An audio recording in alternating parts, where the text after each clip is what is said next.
എല്ലാവർക്കും നമസ്കാരം. Saj world of ക്രിയേറ്റിവിറ്റിയിലേക്ക് സ്വാഗതം. ഇന്ന് ഒരു ചോപ്പിംഗ് ബോർഡാണ് എൻ്റെ കയ്യിലുള്ളത്. വുഡൻ ചോപ്പിംഗ് ബോർഡാണ്. എല്ലാവരുടെ വീട്ടിലും കാണും ചോപ്പിംഗ് ബോർഡ്സ്.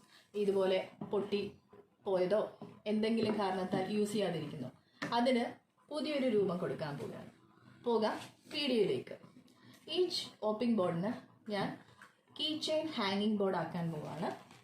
അതിന് അത്യാവശ്യം ഇതിൻ്റെ ഒരു കളറൊക്കെ ഫെയ്ഡായിരിക്കുന്നു, നിങ്ങൾക്ക് കാണാൻ പറ്റുന്നുണ്ടാവും. അതിനെ പുതിയ പെയിൻറ് ചെയ്യുക. അത് വുഡൻ ആയതുകൊണ്ട് എപ്പോഴും കാണാൻ ഭംഗി വാർണിഷ് ചെയ്യുമ്പോഴായിരിക്കും. വാർണിഷ് പെയിൻറ് ചെയ്യുക. അത് കഴിഞ്ഞിട്ട് ഹുക്സ്, ഇതുപോലത്തെ ഹുക്സ് നമുക്ക് ഇതിൽ പിടിപ്പിക്കാം.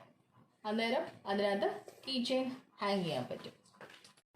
പെയിൻറ് ചെയ്യുന്നതിന് മുമ്പ് നമുക്ക് ഈ ഹുക്സ് എവിടെയാണോ ചെയ്യുന്നത് അതിൻ്റെ ഒന്ന് മാർക്ക് ചെയ്ത് ചെറിയൊരു ഹോൾ ഇട്ടതിന് ശേഷം പെയിൻറ് ചെയ്യാം. അപ്പോൾ അത് ഹോൾസ് എങ്ങനെ ഇടുന്നതെന്ന് വെച്ചാൽ, ഒരു ചെറിയ നെയിൽ എടുക്കുക. അത് വെച്ചിട്ട് നമ്മൾ എവിടെയാണോ മാർക്ക് ചെയ്തിരിക്കുന്നതിൽ അവിടെ ചെറിയൊരു ഹോൾ ഉണ്ടാക്കുക. ഒത്തിരി ആഴത്തിൽ വേണ്ട, അത്യാവശ്യം ഒന്ന് കയറുന്ന വിധത്തിലുള്ള ഒരു ചെറിയ ഹോൾ ഉണ്ടാക്കുക. ഇങ്ങനെ ഒന്ന് കറക്കി തന്നെ നെയിൽ റിമൂവ് ചെയ്യുക. അതിനുശേഷം ഇത് കണ്ടോ, ഇതിൻ്റെ പുറകിൽ ഇങ്ങനെ സ്ക്രൂ ടൈപ്പ് ആയതുകൊണ്ട് വലിയ ഹോള് നമ്മൾ ഇട്ട് കഴിഞ്ഞാൽ അത് കയറുമ്പോഴേക്കും ലൂസായി പോകും. അതുകൊണ്ടാണ് ഒത്തിരി വലിയ ഹോൾസ് ഇടരുതെന്ന് പറയുന്നത്. ഇങ്ങനെയാണ് ഹുക്ക് ചെയ്യുന്നത്. കണ്ടോ, ഹുക്ക് ചെയ്തിട്ടുണ്ട്.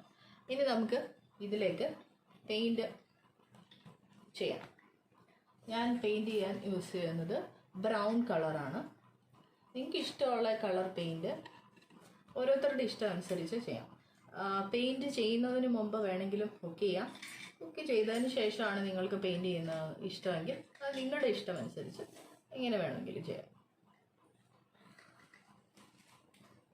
നോക്കൂ, ഇതാണ് പെയിൻറ്റിങ് കഴിഞ്ഞിട്ടുള്ള ഒരു ലുക്ക്. ഞാൻ ഇതിനൊരു ചോക്ലേറ്റ് കളറാണ് കൊടുത്തിരിക്കുന്നത്. ഹുക്സ് എല്ലാം പിടിപ്പിച്ചിട്ടുണ്ട്. ഇവിടെ ഈ പോർഷനിലൊക്കെ നമുക്കിഷ്ടമുള്ള എന്തെങ്കിലും പെയിൻറ്റിങ്ങോ എന്തെങ്കിലും മെസ്സേജസോ എഴുതി കുറച്ചുകൂടെ ഭംഗിയാക്കി നമുക്ക് ഉപയോഗിക്കാം. ഇതാണ് കീ ഹാങ്ങിങ് ബോർഡിൻ്റെ ഫൈനൽ ലുക്ക്.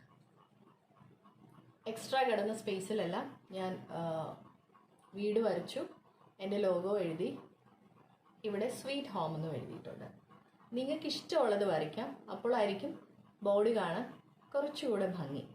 ഈ വീഡിയോ ഇവിടെ അവസാനിക്കുകയാണ്. പുതിയ വീഡിയോയുമായി വേഗം വരുന്നതായിരിക്കും. നിങ്ങൾക്ക് എല്ലാവർക്കും നന്ദി.